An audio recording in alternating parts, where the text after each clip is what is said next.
Welcome po sa Cooking Alasen. Ang gagawin naman po natin ngayon ay ube puto flan. Napakadali lang ho na rin gawin at maaari nyo rin gawing pang negosyo.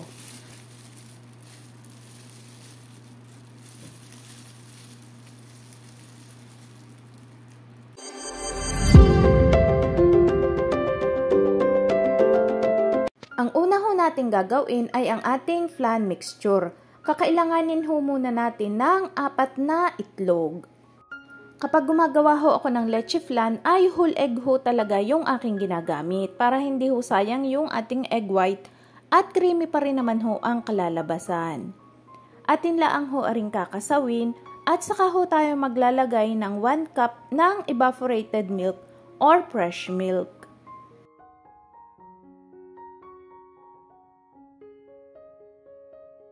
Sunod naman ho ay 1 can ng condensed milk.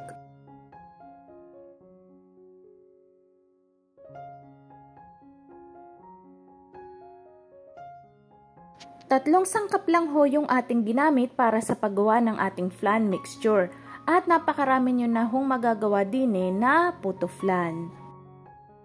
After ho natin aring mamix ay atin naman ho aring sasalain sa pinong salaan para kapag naluto ho yung ating flan ay maging smooth at hindi butas-butas.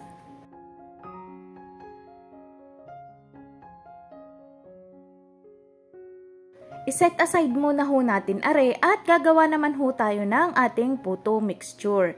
Kakailanganin ho natin ng 2 cups ng all-purpose flour at maglalagay ho tayo ng 1 itlog.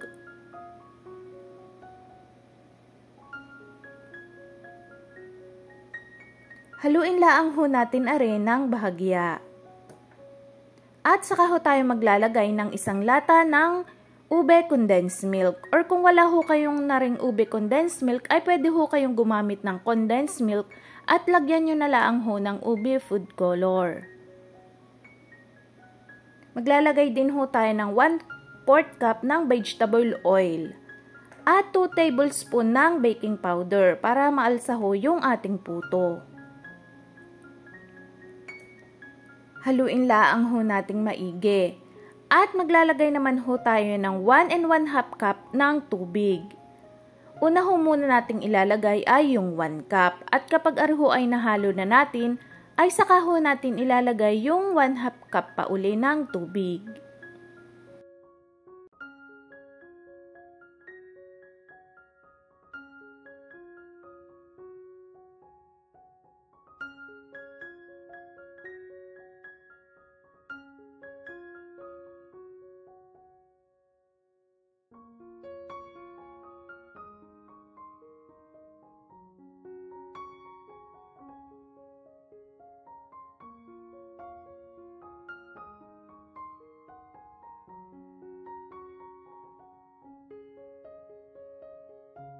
Kapag nahalo na nating maigi, ay rin naman ho ay sasalain din natin para matanggal ho yung mga buo-buo na harina.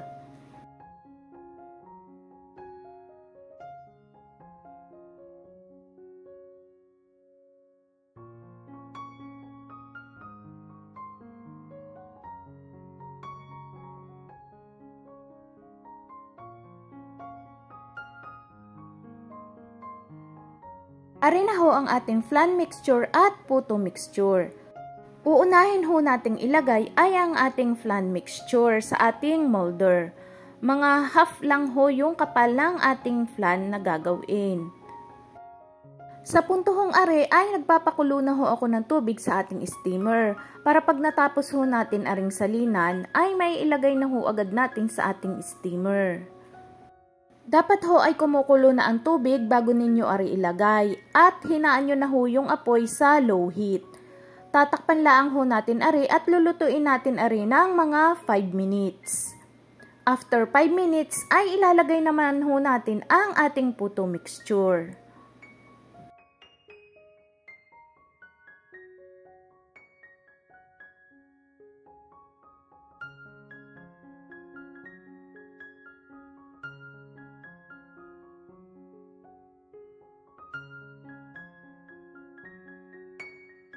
Takpan laang ho natin ulit at lutuin natin ng 5 minutes pa. After 5 minutes ay ganyan na ho ang kanyang itsura. Pwede niyo ho kayong maglagay ng cheese. Ari naman ho ay optional laang para pampabalanse laang ho sa tamis ng ating puto flan. Kapag nagmelt na ho yung ating cheese ay patayin niyo na ho ang apoy at palalamigin niyo muna ho are bago ninyo i-unmold. Dahil kapag ari ho ay in-unmold ninyo ng mainit pa ay kakapit laang ho yung ating puto flan sa ating molder.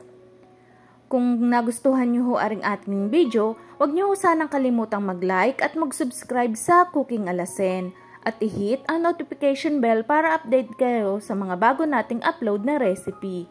Mura na, masarap pa. Maraming salamat po sa inyong panunood.